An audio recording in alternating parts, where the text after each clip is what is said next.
Assalamualaikum, saya ucapkan kepada Tuan pengajar kita iaitu Lieutenant Pertahanan Wan Saiful Rosli. Saya PKS Nurada binti Muhammad Ridwan, nombor matrik B0419101040. Saya dari Fakulti Kejuruteraan Mekanikal. Okey, bagi tugasan pengucapan awam video individu ini, saya ingin bercerita sedikit berkenaan misi sukarelawan saya bagi membantu masa-masa banjir di Selangor baru-baru ini. Okey, seperti yang kita sedia maklum, banjir yang berlaku pada hujung tahun 2021 amat teruk terjejas jugalah masa banjir, dan salah satu negeri yang sangat terjejas adalah negeri Selangor. Menurut catatan laporan daripada freemalaysiatoday.com, laman sasaran tersebut menyatakan 5 buah daerah di negeri Selangor yang terjejas teruk banjir pada waktu itu kerana mereka dilaporkan oleh Jabatan Pengairan dan Salinan Selangor, taburan hujan ketika itu adalah 360 mm. Berbanding yang dicatatkan sebelum ini meningkat daripada 180 mm kepada 360, dan taburan itu sangat tinggi pada waktu itu. Kebiasaannya taburan hujan akan dalam sekitar 60 mm. Okey, baiklah. Kira-kira 46 pusat pemindahan sementara atau PPS telah dibuka di Selangor bagi menempatkan kira-kira 3,582 mangsa banjir yang terjejas ketika itu. Antara daerah yang terlibat itu adalah Sepang, Petaling, Kelang, Hulu Langat dan juga Kuala Langat dan juga Kuala Selangor. Okay, baiklah, memandangkan mereka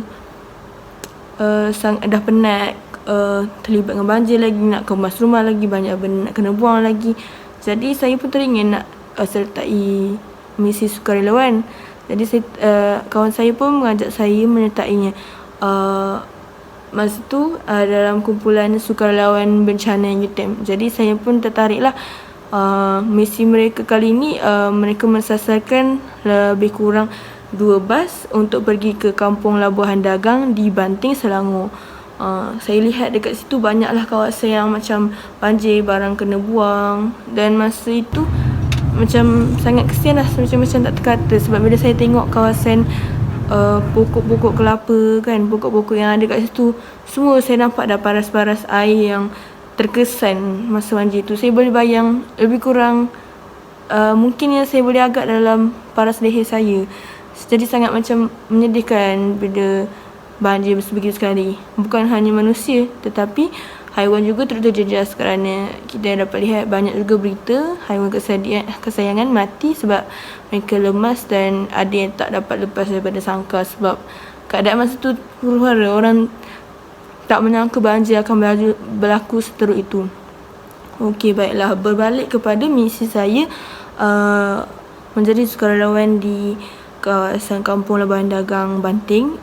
Okey, masa sehari sebelum kami pergi, kami diarahkan untuk pergi mengambil ubat dan juga test kit lah, saliva test kit untuk mengelakkan berlaku apa-apa masa depan lah, COVID ke apa semua. Jadi kami dah buat test kit tu, tak ada apa-apa. Lepas tu sebelum kami bertolak ke kampus teknologi, kami dinasihatkan makan 2 biji ubat antibiotik sebagai langkah pencegahan takut ada berlaku kucing tikus lah dekat tempat kejadian. Jadi dalam pukul 6 pagi tu kami buat PCR test, and then kemudian tunggu 15 minit. Seterusnya dah dapat keputusan negatif. Kami pun terus makan 2 biji ubat tu sejam sebelum makan lah, sebelum makan makanan apa-apa. Jadi dalam pukul 7 suku macam tu, kami dah siap, kami bertolak ke kampus teknologi berjalan kaki sebab rumah kami dekat je. Kemudian dah sampai tu kami diberi sarapan pagi, tapi selepas makan ubat tu ada yang muntah lah. Saya faham lah sebab komplikasi ubat tu sangat kuat dengan perut kosong lagi. Lepas tu kami makan, kemudian diberi taklimat kira-kira pukul 9 pagi kami bertolak lah ke kampung tu. Jadi dalam pukul 12 tengah hari kami sampai. Sebelum kami sampai ke kampung Labuan Dagang tu, di kawasan kampung-kampung sebelumnya, kami lihat apa yang saya lihat sangat terjejas teruk kawasan tersebut sebab banyak sangat barang yang dibuang, terutamanya kawasan kampung. Makin dalam masuk makin banyak barang kena buang. Jadi dalam pukul 12 macam tu kami sampai di kawasan kampung Labuan Dagang. Jadi kami dah dibagikan kumpulan 7 kumpulan siap-siap sebelum kami memulakan operasi. Setiap rumah lah, satu rumah satu kumpulan. Jadi kami pun akan bergerak secara berkumpulan lah. Jadi bila sampai tu kami dihantarkan ke satu macam kawasan perumahan baru di kampung Labuan Dagang tu. Sedih juga tengok sebab rumah baru tapi dah rosak dengan banjir semua. Sangat terjejas lah. Dalam paras dada saya rasa ketinggian kesan air dekat dinding rumah yang kami bersihkan tu. Jadi mula kami macam buang-buang air kotoran dulu, buang-buang selut tu sebelum doktor yang terlibat menggunakan semburan water jet untuk bersihkan lumpur-lumpur. Kemudian kami tarik lagi air yang dah di water jet kan, air kotor tu. Lepas tu dah bersih, kami pun sabun tempat tu, mop dan sebagainya, bersihkan dinding, lap tingkap dan sebagainya. Apa yang saya rasakan, walaupun saya buat dalam kira-kira 3 jam kemas tu pun saya dah rasa penat. Bayangkanlah penat orang yang terlibat tu, orang yang masa banjir tu. Macam sangat kesian. Masa kami datang buat misi sukarelawan kami, selain UTM ada lagi universiti lain seperti UPM pun ada juga buat misi tu, tapi di kawasan depan-depan sikit. Kami di bahagian sedikit dalam dan sangat terjejas lah. Ada kawan saya dapat rumah kampung, so jadi banyak sangat barang yang memang nak kena cuci semua. Saya macam penat lah saya rasa.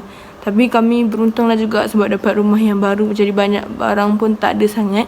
Tapi masih penat nak kemas tu, apatah lagi kalau masa banjir tu yang kemas sendiri. Tapi lepas tu kami dapat banyak sangat kan. Saya tak tahu saya buat misi sukarelawan ke atau saya buat misi makan. Tapi rezeki juga lah dapat menyertai sukarelawan. Jadi jika ada peluang lain saya akan buat lagi lah. Itu sahaja. Cuma saya nak beri peringatan bahawa jaga diri masing-masing. Tuan pun jaga diri, jaga makan, hati-hati di mana pun tuan berada. Bye.